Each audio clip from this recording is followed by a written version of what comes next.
Hi everyone. So here we are with the second week of autumn. Just had to think there, what are we up to? Autumn. And this is my page so far. So as I said I was going to do last week, I have stitched that down using a red thread so it blends in a bit. Stitched around all of this to hold it all down. I really love that applique. Doily embroidery that I've appliqued down. I used some seam binding that was tea dyed for the stem, and then I've couched it over. You can see, possibly you can see, there's a gap between each one. I just twisted the seam binding as I went along, and I couched that down, and now I've got my 7 clusters of leaves. So my clusters have 3 different pieces in them each. So there's one here, you can't probably quite see it, it's blending in a bit with the fabrics. 2, 3, 4, 5, and then I've got 6 and I've got 7. So 6 will go there and 7 will end up there. So all I'm doing, this one's already stitched down, so I'm just going to show you quickly what I do to stitch them down. I'm just using a simple sewing machine cotton, and I just have to say these clover needle threaders are actually really good. I used it the first time and I don't know why it didn't quite work for me, but it's for threading. Like, that is a tiny eye on that needle. And I'm just going to show you, it's super easy to thread. So I got this from Beck at Sew Bee quite a long time ago, before we actually knew Beck in person. But Beck, I got this from you. And then I get my little needle and I pop it into the needle slot. And fingers crossed this works. Now I'm trying to demo.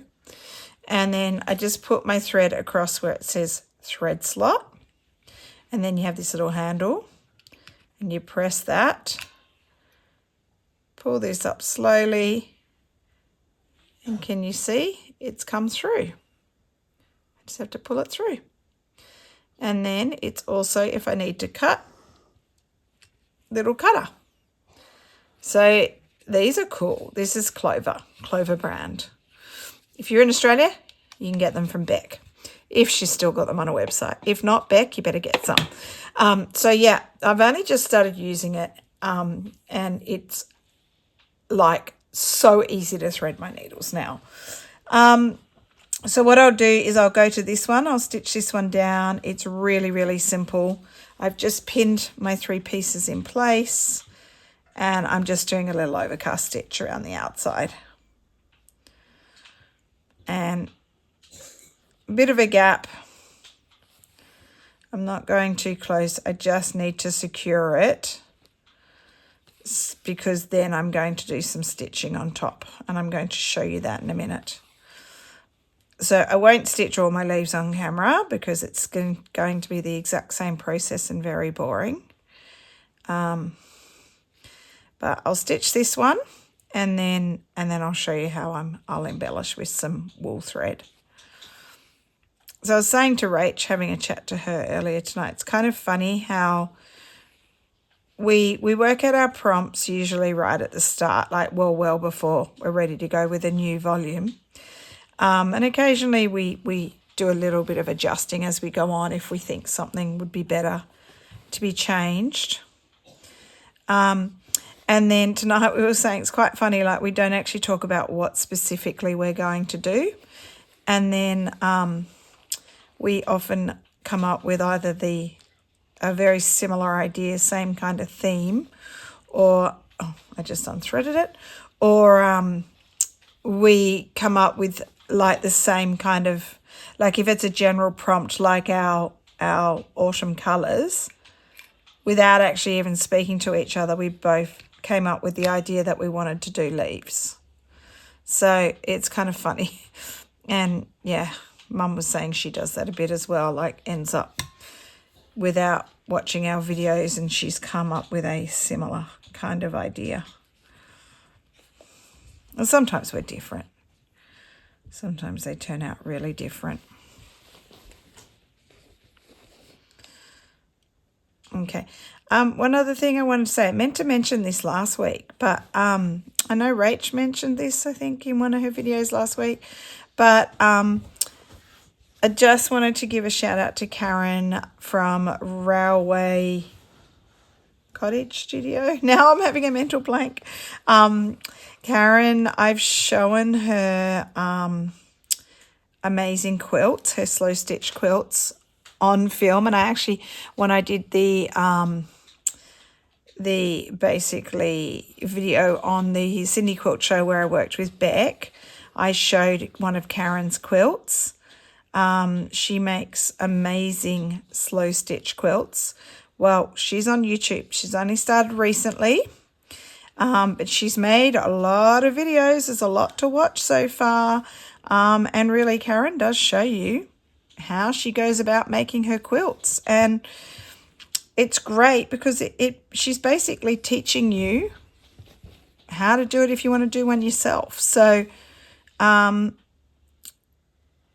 they're really detailed quilts that she makes. She puts a lot of different bits and pieces, and she has dingly dangly things and things that just come off and hang off and open up, and they're really interesting. Like when you actually see them in real life, there's so much to look at because she just puts so much work into each block, and she does it as, hopefully I'm getting this right, 9 blocks that she ends up piecing together, but it doesn't look like they're 9 separate blocks when you see them in real life. It all comes together as one quilt.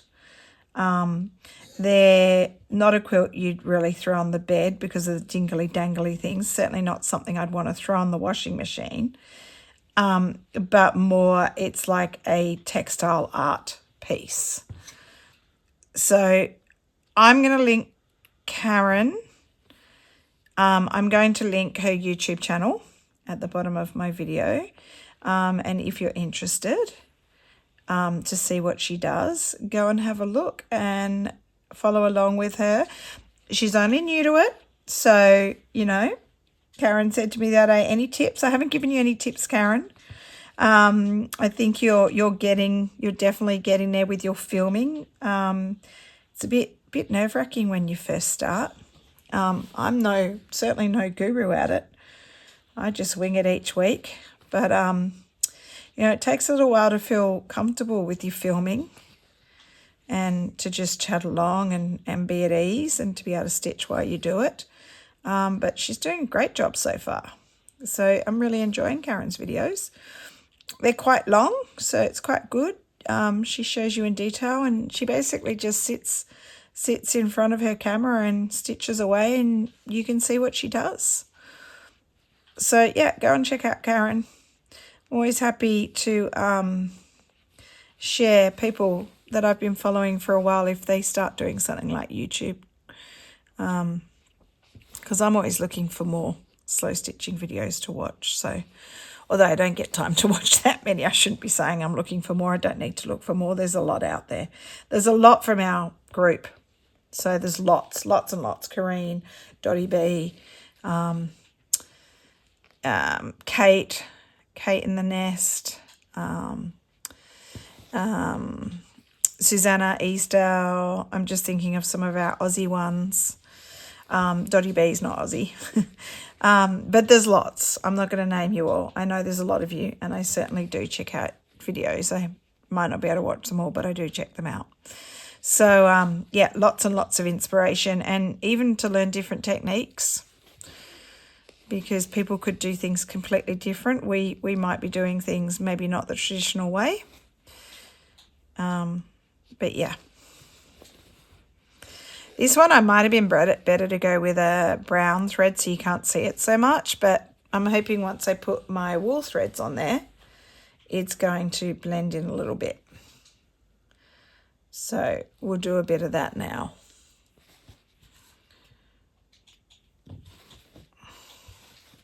Okay, I'm going to unpin these just so they don't get in my way.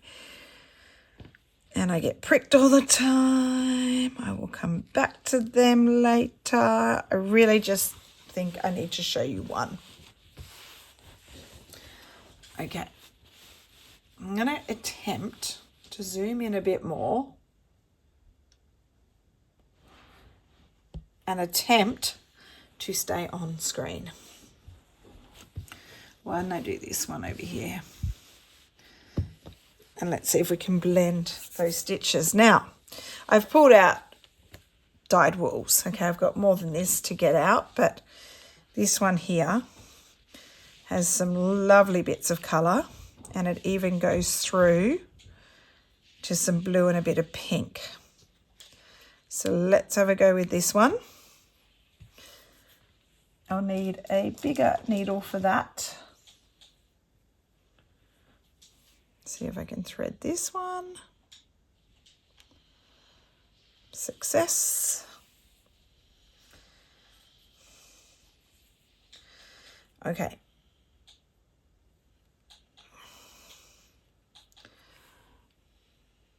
So now I've got to remember the stitch I'm doing. You know what I'm going to do? I've just had an idea. I am going to double my thread. So let's unthread that. Where's the end? I am putting my two ends together and I'm going to double my thread. Okay, double thread, because I think it will look interesting and you'll get some variation in the colours of the thread. So now I've got to think, am I doing feather or fly stitch? I think this one is fly stitch. So I'm coming out at the point and I'm going to go down through the middle. Okay, and then I'm going to come on a little bit of an angle up to the side. So that's just going to come straight down. Okay, let me just pull it through and show you. Okay, so all I've got is a straight stitch and I've come up to the side. And then I'm going to go to the other side at the exact sort of level, straight across.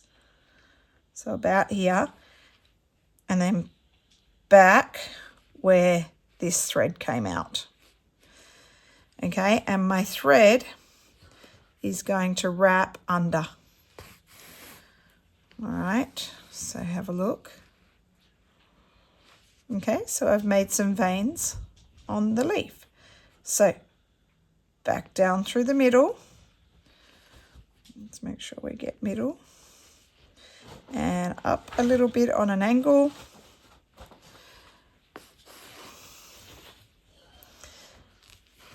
And I just pull this one straight through. So we've got that straight stitch to begin with. Okay. So across the other side about level. And then I'm going to come back through where that straight stitch ended. To create my fly, my next vein. Okay, another one. Now I'm going to show you a different, same stitch but a slightly different look on the next one. Okay, I'm going to finish this and then I'll show you a slightly different look.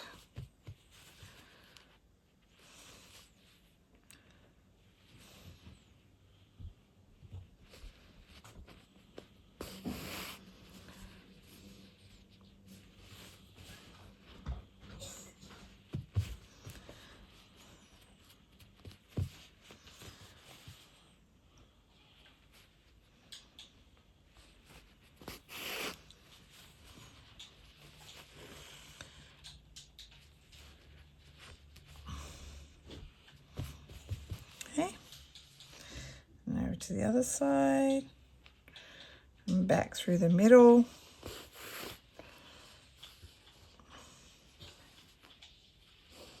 Pretty sure I'm doing fly stitch. I always mix them up. I know when Rach and I demoed these, I think we did them in our sampler right at the beginning of volume 1, and we kept getting them the wrong way around as well.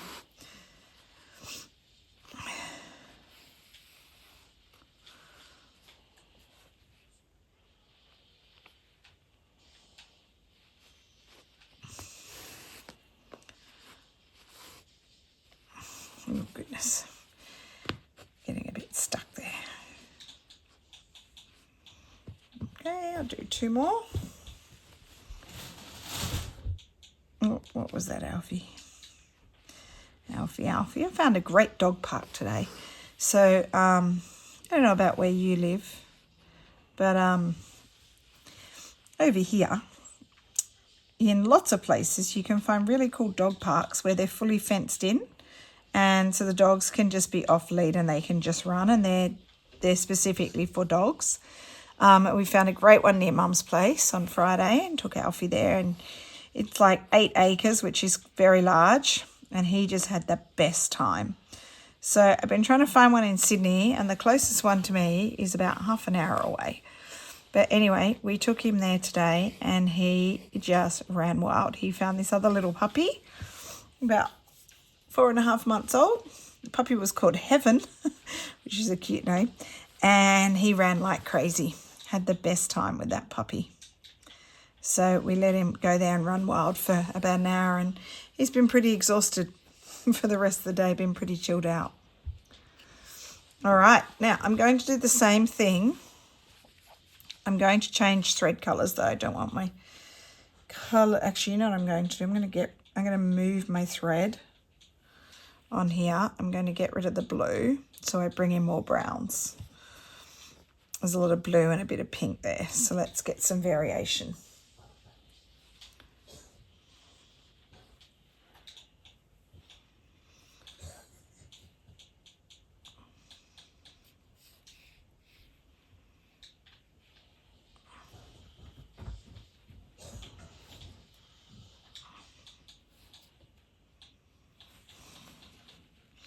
Okay, starting at the peak of this leaf. Same stitch, but what I'll do is I'll do it closer. I'm going to do it much closer. It's going to take me longer, but I just want to see what the effect looks like. So smaller stitches.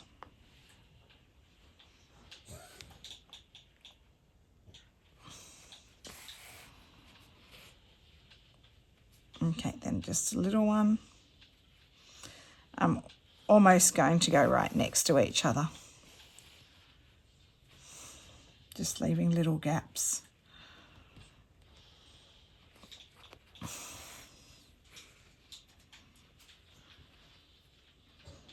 Getting quite a bit of brown, which is good.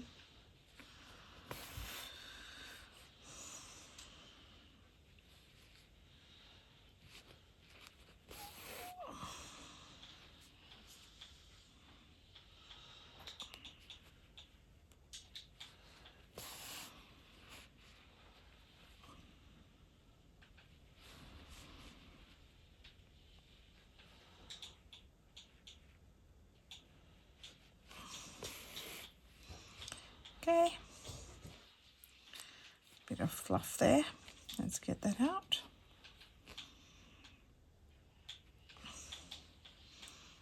Now this is interesting because my leaf is running under the other one.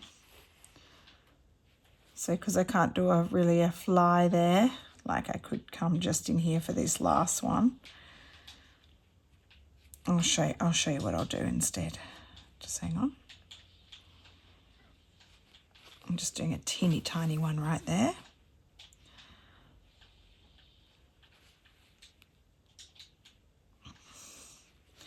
And what I'll do is I'll just do the little, they'll end up just being straight stitches because the vein would technically be running under the other leaf. So still try to keep them close to get that texture.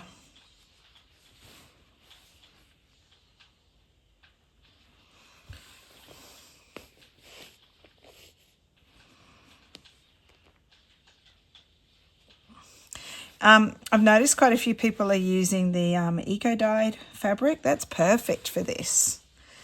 I've never done eco-dyeing, but I'd definitely like to try some one day. Especially if you get beautiful autumn leaves and you actually can get those colours. That'd be brilliant.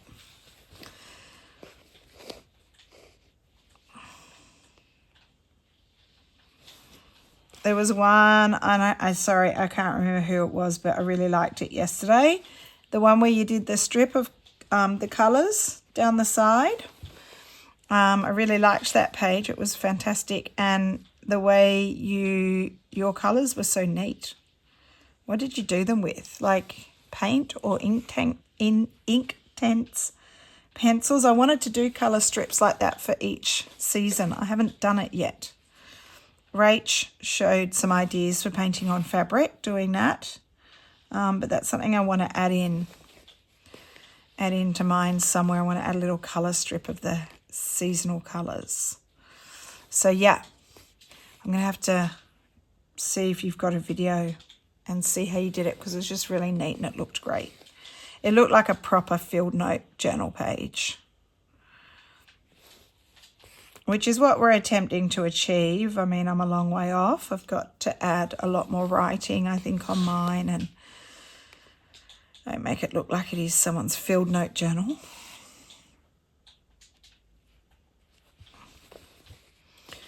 Now, having done my second leaf, I think I like it when it's closer.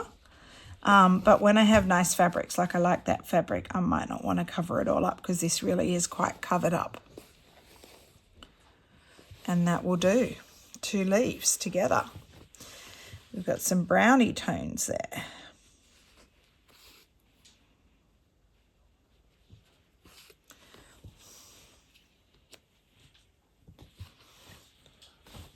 Okay, so I hope I stayed on camera the whole time. I'm really sorry if I didn't. Let's just zoom in. Okay, so much wider gap there, and you can see the fabric under, and then that one, the fabric's fairly covered. So now I will be continuing on. I need to find some more wools, because I don't want it all to be brown. I need some of the reds, the burgundies, the oranges, the golden colours, the mustard colours, etc. But what I'll do, I will refocus that, and I will show you next week, once I should be done, hopefully. And then we're on to our next prompt, our second prompt for autumn. So anyway, I hope everyone is safe and well, particularly the people that are in the US that might be affected. I hope no one is affected by the hurricane, and all your loved ones are safe, because that's pretty scary. And, you know, there's some really scary stuff going on. So I hope you're all safe. Anyway, we will see you next week. Thank you for watching. Bye.